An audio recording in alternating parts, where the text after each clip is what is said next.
而家咧個情況咧就有好多啲佢可能 SaaS 咧SD-WAN 咧就用緊 Vendor A 嘅，咁 SaaS 咧有可能用緊 Vendor B 嘅，咁帶來嘅一個問題咧就係其實佢個 SD-WAN 同埋 SaaS 咧就會係兩張獨立嘅呢個網絡，獨立嘅一些機會俾啲用戶或者 Office 去接入，獨立嘅兩組 bandwidth， 甚至乎唔同 vendor 啊嘛，一定係獨立個 management platform 啦，咁你個 monitoring 啦或者 reporting 啦都冇辦法做到啲 consolidation 嘅，尤其是你可能一啲 bandwidth 嘅 utilization 啦，一啲 infrastructure 嘅 utilization 啦，其實咧都係割裂嘅。咁我哋嘅呢個 hybrid 嘅 4D SaaS 嘅 solution 咧，就可以解決到上面嘅講到嘅呢啲問題啦。咁咧我哋有幾個值得一提嘅unique嘅點嘅。第一咧就係一個 management platform 嘅，因為頭先提到我哋係 based on single vendor 即係 Fortinet 嘅一個 platform。咁我哋會有 portal 可以俾客去 centralize 睇翻你 branch office 同 headquarter 組網嘅 SD-WAN 嘅一啲情況，亦都可以同時睇到你 roaming 嘅 user、remote user 接入喺 SaaS 嘅呢啲情況嘅一個 unique 嘅 network 啦。你個 SaaS 同埋 SD-WAN 嘅 network 而家係同一張網，同一個機會可以去 serve 晒。咁換言之，你個 bandwidth 係可以 share 用嘅，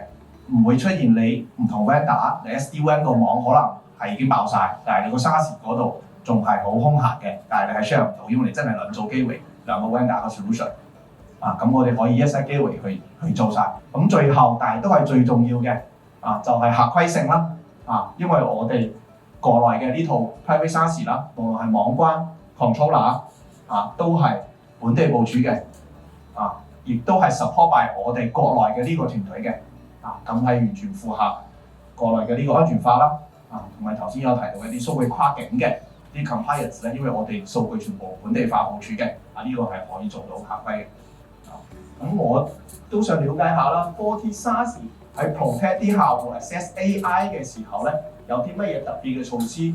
保證翻數據嘅安全啦，或者公司啲 data 咧係受到保護嘅。整體成個 user 嘅 experience 啦，成個整體 user 嘅一啲 security profile 啦，都係一樣。點解？就算喺中國透過 CPC 起嗰套啦，加上就係用我哋自己 Global Network 嗰套 SaaS 合體成為一個 hybrid SaaS 都好啦。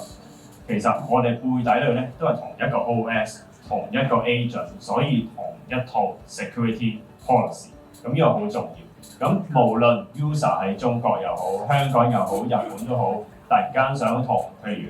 ChatGPT， 佢都可以透過 CPC 嘅一啲 network 打通翻過去。我哋可能喺 Google 一啲美國其他唔同地方嘅節點去 ChatGPT、Zero Trust Network Access。咁呢個包括啲乜嘢咧？第一，可能個 user 啦要驗證咗，可能只係一啲特定嘅 user 先可以 access 到啦。第二，係咪公司嗰一步叫做認證咗嘅一個 device 先去到啦？咁第三啦，就係我俾佢 access 之咧，都要有啲 security 嘅方法可以加分住佢哋。咁呢個都係我哋 Zero Trust 入面喺 SaaS 點樣 adopt 啦。咁同埋 data 嘅 leakage， 我哋有我哋嘅 DLP 嘅一啲元素可以幫到手。不論由 endpoint 啦，甚至喺個 SaaS 入邊咧，我哋都可以 enable 一啲 DLP 嘅一啲 policy， 保障翻一啲公司好重要嘅一啲 data， 唔好流出去一啲 third party 嘅一啲 AI 上面。